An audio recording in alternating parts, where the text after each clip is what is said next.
حضرت انس رضی اللہ تعالی عنہ روایت کرتے ہیں کہ رسول اللہ صلی اللہ تعالی علیہ وسلم نے ارشاد فرمایا صلو علی فإن الصلاة علی کفارۃ لکم وزکاۃ، مجھ پر درود پڑھو اس لیے کہ مجھ پر درود پاک پڑھنا تمہارے گناہوں کا کفارہ اور تمہارے باطن کی صفائی ہے۔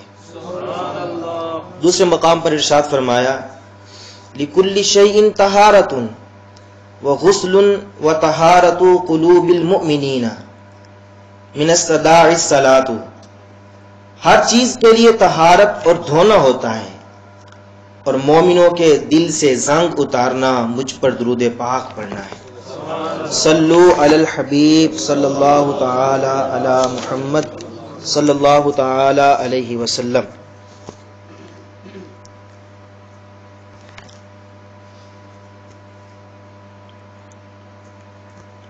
اللہ تبارک و تعالی نے انسان کو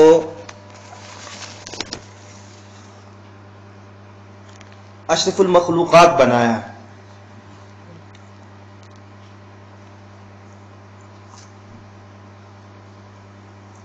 وَلَقَدْ كَرَّمْنَا بَنِي آدَمَ، انسان کو عزت بخشی اور عزت کا تاج اس کے سر پر رکھا۔ لَقَدْ خَلَقْنَا الْإِنسَانَ فِي أَحْسَنِ تَقْوِيمٍ، اور انسان کو بہت اچھی صورت بخشی اور انسان کے قلب کو اپنی جلوہ گاہ بنایا، اسے ایمان کی دولت بخشی۔ مومن کامل کا ہر لمحہ شان والا ہوتا ہے اور وہ اللہ تبارک و تعالی کی صفات کا مظہر ہوتا ہے۔ ڈاکٹر اقبال فرماتے ہیں کہ ہر لحظہ ہے مومن کی نئی آن نئی شان، گفتار میں کردار میں اللہ کی برہان، یہ راز کسی کو نہیں معلوم کہ مومن قاری نظر آتا ہے حقیقت میں ہے قرآن، قہاری و غفاری و قدوسی و جبروت، یہ چار عناصر ہوں تو بنتا ہے مسلمان۔ میرے میٹھے اور محترم اسلامی بھائیوں، پانی اگر دریا میں اپنی حدود کے اندر رہے تو یہ رحمت ہے، اگر وہ پانی سمندر سے باہر نکل آئے یا وہ دریا سے باہر نکل آئے تو وہ زحمت بن جاتا ہے۔ پانی دریا کے اندر رواں رہے تو وہ نفع بخش ہے، اگر باہر نکل آئے تو وہ طوفان بن جاتا ہے۔ اسی طرح انسان اگر اپنے مالک حقیقی کی قائم کردہ حدود و قیود کے اندر رہے تو یہ اللہ کی برہان بن جاتا ہے، اشرف المخلوقات انسان بن جاتا ہے۔ اگر وہ مالک کی حدوں کو توڑ دے، جو اللہ تبارک و تعالی نے انسان کے اوپر حد قائم کی ہے، اس حد کو توڑ دے، حد کو پھلانگ کر باہر نکل جائے تو وہ شیطان بن جاتا ہے۔ اللہ تبارک و تعالی نے انسان کو اچھی صورت بخشی، تو جب یہ خالق دو جہاں کا مطیع اور فرما بردار بنتا ہے تو اس کی زیارت کے لیے فرشتے آتے ہیں، اللہ تبارک و تعالی کے ملائکہ کرام آتے ہیں، اور اگر یہ انسان نافرمان بن جائے، مالک حقیقی کا نافرمان بن جائے تو خود انسان بھی اس سے نفرت کرتے ہیں۔ اللہ نے انسان کو رفعتیں بلندیاں بخشیں، اور اگر یہ مالک کی خوشنودی اور رضا کے خلاف ہو جائے تو اللہ تبارک و تعالی ارشاد فرماتا ہے ثم رددناہ اسفل سافلین، کہ اس کا جو فرما بردار کے لیے جنت اور لقائے یار ہے اور نافرمان کا ٹھکانہ جہنم اور وہ ذلیل و خوار ہے۔ انسان یہ انس سے بنا ہے، اس کا جو مادہ ہے نا انس، یہ انس، اور انسان وہ ہے جو اپنے خالق سے محبت کرے اور اس کی اطاعت بھی کرے، پھر اس کی مخلوق سے پیار بھی کرے اور ان کے حقوق کی رعایت بھی کرے۔ اور جو انسان مالک حقیقی کا وفادار نہیں ہو سکتا اور اس کی مخلوق کے ساتھ اس کا رشتہ ٹھیک نہیں ہو سکتا، وہ بندہ خدا کے بندوں میں بھی شمار نہیں ہوتا۔ انسان کو جب سے بنایا گیا ہے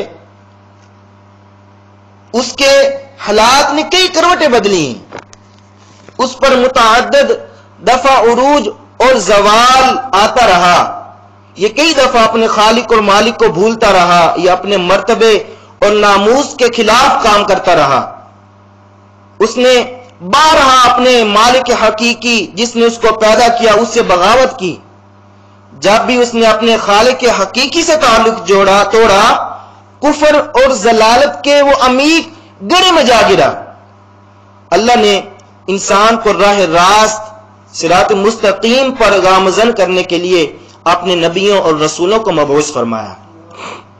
حضور سید عالم صلی اللہ تعالی علیہ وسلم محسن انسانیت،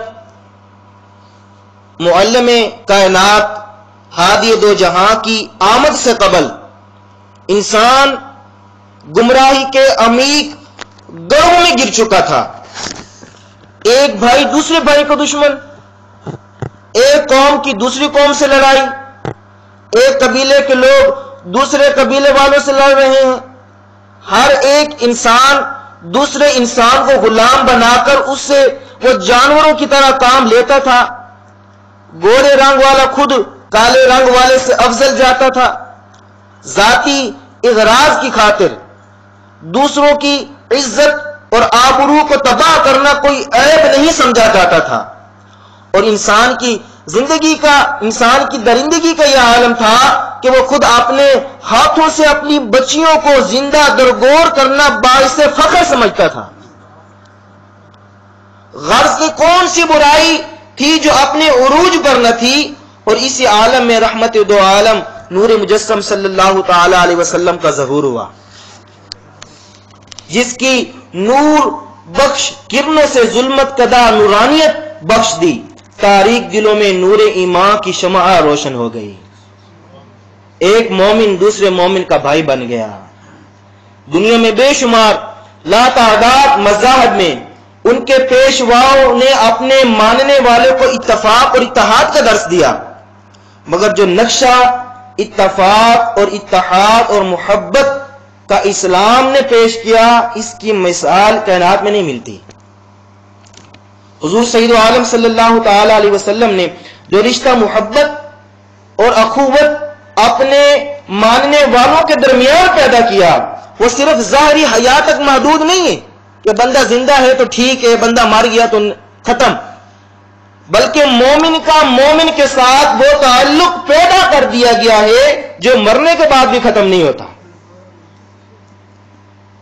میرے میٹھے اور محترم اسلامی بھائیو، زندگی میں ہماری جب ایک دوسرے سے ملاقات ہوتی ہے، ایک مسلمان اپنے دوسرے بھائی سے ملاقات کرتا ہے، تو ایک مومن بھائی دوسرے مومن بھائی سے کہتا ہے السلام علیکم ورحمۃ اللہ۔ اس کا مطلب ہے اے میرے بھائی تم پر سلامتی ہو، تم پر اللہ تبارک و تعالیٰ کی سلامتی ہو، اللہ کی رحمت ہو، اللہ کی خیر ہو۔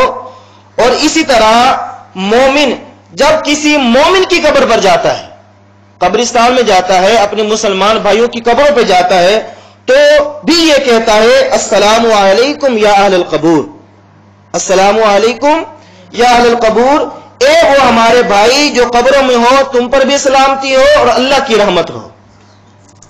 یعنی مومن کا مرنے کے بعد بھی اپنے مومن بھائی کے ساتھ ایک رشتہ، ایک تعلق قائم ہوتا ہے۔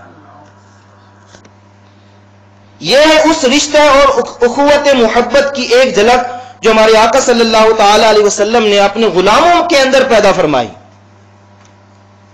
کہ مومن اگر کسی زندہ بھائی سے ملے تو پھر بھی دعا کرے کہ تیری خیر ہو، اور جب وہ مر جائے، اس کی قبر پر جائے، اس سے ملے تو بھی یہ کہے کہ تیری خیر ہو، تجھ پر اللہ کی رحمت ہو، تم پر سلامتی ہو۔ میرے میٹھے اور محترم اسلامی بھائیوں، کتنے سخت دل ہیں وہ لوگ جو اپنے آقا صلی اللہ تعالی علیہ وسلم کی تعلیم کو بھول چکے ہیں۔